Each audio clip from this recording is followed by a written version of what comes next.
What's up, YouTube? This is Too Raw for TV.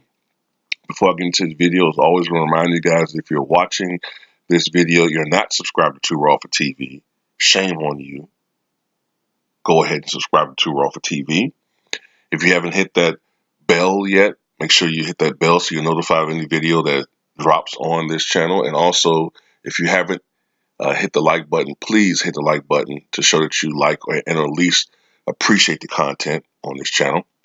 The reason why I say these things is because YouTube have certain things in their algorithm that suppresses smaller channels, hurt the viewership of small channels, and this will not only help my channel, but hopefully if you're subscribed to other LDBC channels and you do the same things over there, this will make the LDBC that much stronger. Now, this video I want to talk about Steph Curry, all right? I want to talk about Steph Curry, the Golden State Warriors, and it's because, in my opinion, I think that Steph Curry is probably going to lead the NBA in scoring, and I'll tell you why. Last year, of course, James Harden averaged a ridiculous 36.2 points per game for the Houston Rockets. It was the highest scoring average achieved by any NBA player since the 1986-87 season, when Michael Jordan that year averaged 37.1 points per game for the Chicago Bulls. It was even higher than the season when Kobe averaged 35.4 points per game for the Lakers in 2005-2006. Although I have to say this, it has to be mentioned that last year the NBA averaged between 111 and 112 points per game as a team, whereas when Kobe averaged 35.4 points per game, the league average was only 97 points per game. So what Kobe did proportionally was historic. I mean, truly historic. And I do think Kobe Bryant was cheated out of an MVP award because somehow, if you look at that roster, that team was able to go to the playoffs. And they had a 3-1 lead against the Phoenix Suns and Steve Nash, who would win the MVP that year. I don't know how he won it. I think it should have went to Kobe and then followed by, if not Kobe, then at least LeBron James. I give you 05. That was a year the league was trying to polish its sullen image from the brawl and the negative image, I'll say, that the NBA was starting to, to inhabit. And Steve Nash was a political pick, but they won 62 games that year. In 06, they won 54 games, but there was no real reason why Nash should have won it. He did improve his scoring average and numbers a bit, but anyway, the reason why I think that Curry is going to lead the NBA scoring this year is because I think James Harden's scoring average is going to drop, especially now that he's playing with Russell Westbrook. I think that his scoring average is going to dip some. I don't think it's going to go all the way down. I don't think like to 24, 25. I think he'll still average like a good 28, 29 points per game. But the special circumstances that were involved for Harden to go on that run and get the green light that he had, I don't think that's going to apply for this year. So I kind of see him in the 28, 29 points per game range. I think Russell's going to be second. I don't think Russell's going to shoot the ball as much. I think he'll be kind of close to what he did last year, maybe 22, 23, maybe 24. But I think they kind of, as far as scoring is concerned, they're going to kind of take off from each other. I do want to say this, though. One person that people aren't talking about, and as long as he keeps the injuries to a minimum, he might even be an MVP caliber candidate as far as his level of play. And it depends on how many games they win. But Chris Paul of the Thunder, people might want to watch that guy. He has a lot to play for. And I do think that Chris Paul might lead the NBA in assists this year coming up. This might be a renaissance year. If you're a guy that's into just individual statistics and not necessarily team success, which is kind of not how you're really supposed to be, but, we all kind of do like the individual performances in team sports. So Chris Paul might do something, but I think with the fact that you got Kevin Durant gone now, so you have his scoring prowess gone, and Klay Thompson's going to be out, I don't know how long. Some reports, some speculation have it maybe until the All-Star break. Some speculation have it that he might miss the entire season. Maybe come back, by the playoffs or something. But for the most part, Steph Curry is not the only scoring uh, help he's going to have is D'Angelo Russell, who's not quite, in my opinion, the shooter that Klay Thompson is. Although he can score, he's the epitome of a volume scorer. He's a guy that's going to shoot 41 to 43% from the floor. I do think that Russell's going to average more points playing with the Warriors. But I think that Curry's going to have a green light now. He's going to be able to shoot the ball in a manner that he's never had before. Not even the MVP year, 2015-16. The one knock is that because the spacing, I think, is not going to be nearly the same, his shooting percentages are going to be a little lower. Okay, his shooting percentages are going to be lower, and there may be some games where Curry is going to look like, how can I say this? If you're familiar with this guy, you'll know what I'm talking about. There's going to be some nights when you look at the box score and his shooting percentage is going to look more Michael Adams rather than Steve Currish, Stephen Curryish. I fucked it all, didn't I? Michael Adams was a guy who at one point in time was the all-time leader in three-pointers made and attempted. One year he averaged 26 and a half points. I think it was for the Denver Nuggets. He had some great years with the Washington Bullets. He had some good games. I remember him during the 90-91 season having the season high for that season, which was a 54-point effort. But there were many nights when Michael Adams shot like shit. There were many nights you look in the box score and you see Michael Adams 6 for 24. Michael Adams 7 for 27. you know, it might be some nights when you look at the box score and Curry's like 11 for 26 or 11 for 29 or some shit like that. I don't know. But, Curry's probably going to. These are just guesses, okay? I'm a type of dude, I make guesses. Sometimes I'm right, sometimes I'm wrong, but I think I'm right more than I'm wrong, all right? I think this is a season where Curry's going to establish a career high as far as points per game. We're already kind of seeing evidence of that in the preseason, how their offense is going to go. Uh, Curry's going to put up some big numbers. I always said this, and guys that follow me on my channel can attest to this. I've always said that if you put Steph Curry in the role that James Harden had last year, it would be like making the argument of putting Barry Bonds in the situation where he's going for home runs and he could do better than both McGwire and Sosa, and he did. I think that Curry, I'm not saying he's going to average 36 points per game, but I think Curry's going to do some remarkable things offensively next year. Now, keep this video in mind, okay? Keep this video in mind when the season comes up.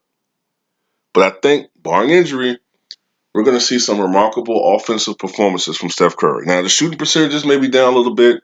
Instead of him shooting around 48, 49%, maybe 50%, because the spacing's not the same, the defense is going to be able to collapse on him and focus on him more. I see him shooting more closer to 45 to 46%. The three-point percentage might be a little lower. Instead of him shooting around 43 to 45%, it might be closer to 40%. But those are still remarkable shooting numbers, especially if you consider the volume of shots this guy's going to take. But I see him averaging at least 32 points per game this year coming up. At least 32 points per game. I think he's going to take. Last year he took 11 and a half threes a game. This year I think he's going to take about 13 threes a game. I think he's going to hit them at a 40% clip at least. You know, he might lead the NBA in free throw percentage because he's going to get there a lot more than he did before. Practice makes perfect. And I think he's going to best his career high, which is 54 points, which is a little bit lower than what you would. I mean, not that that's low, but it's a little bit lower than what you would think, right? But I think he's going to have some games, man. I'm not trying to put no numbers out there, But if you want to talk about some video game type performances, man, I think Curry. I wouldn't rule out Curry having a 70-point game this season. And yes, I did say that. That's how confident I am that Curry's going to lead the NBA in scoring. Um, he's going to have a green light. Like I said, the only guy that's really out there that's going to shoot the ball like that is D'Angelo Russell. Draymond Green, his scoring might go up a little bit, but his game is not really predicated on scoring. We all know that he's more of a defensive guy slash playmaker, offense facilitator. So he might his scoring average might go up a little bit, but all of these extra points that Durant and Thompson had, you know what I'm saying, it's going to be gobbled up by Curry to me. A little bit by Russell, but it's more Curry. And you got to remember, Curry averaged 27 points per game last year, and that's playing with Klay Thompson and Kevin Durant. All right, he averaged 27 points per game last year. Last season, he played where he did not play with Durant, who's arguably the greatest offensive player of his era. He averaged 30 points. So this is not far fetched shit I'm talking about. You know what I'm saying?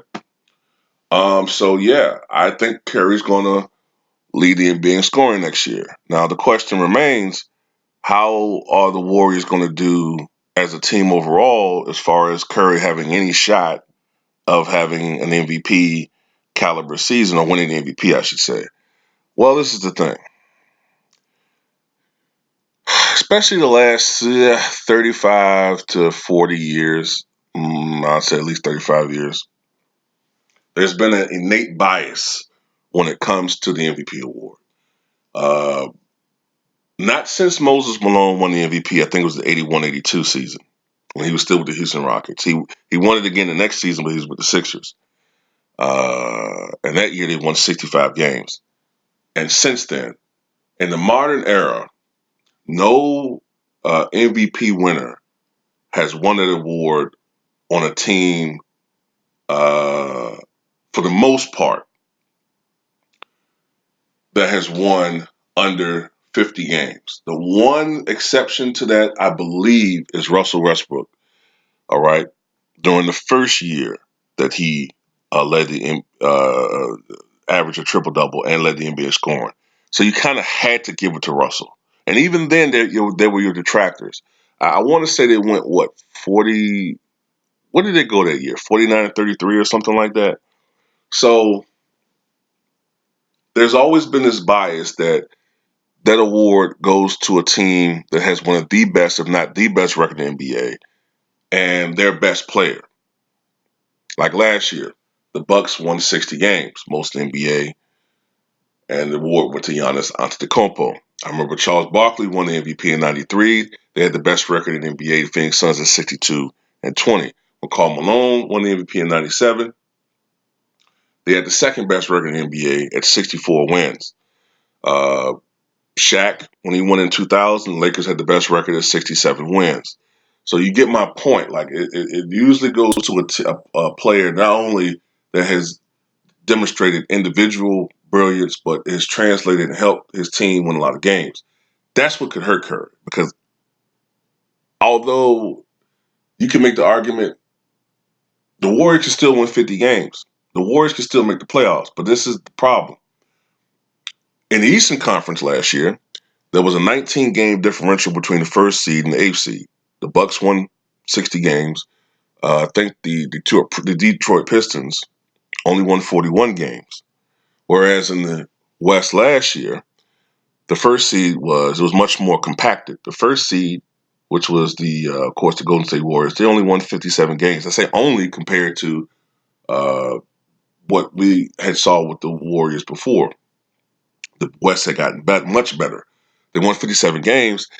The eighth seed won 48 games. So there was only a 9-game differential. So you can make the argument, the Warriors could win 45 games and not make the playoffs this year.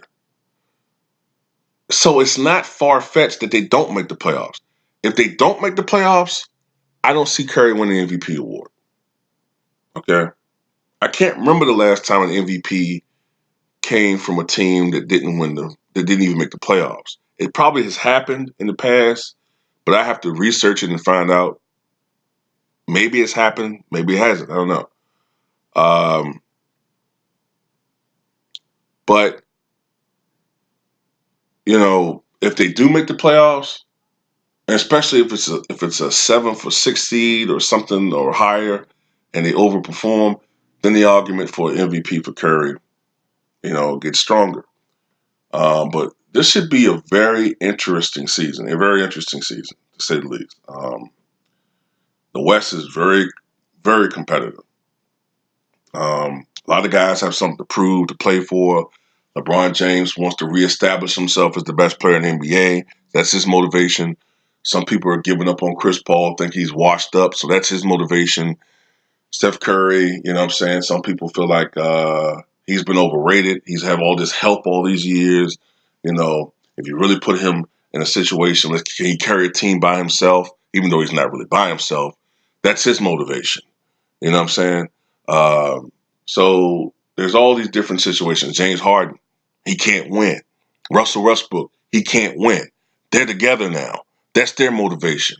We're going to prove that we can do something to build something in Houston, and we can perform in pivotal games. So let the show begin. Tell me what you guys think.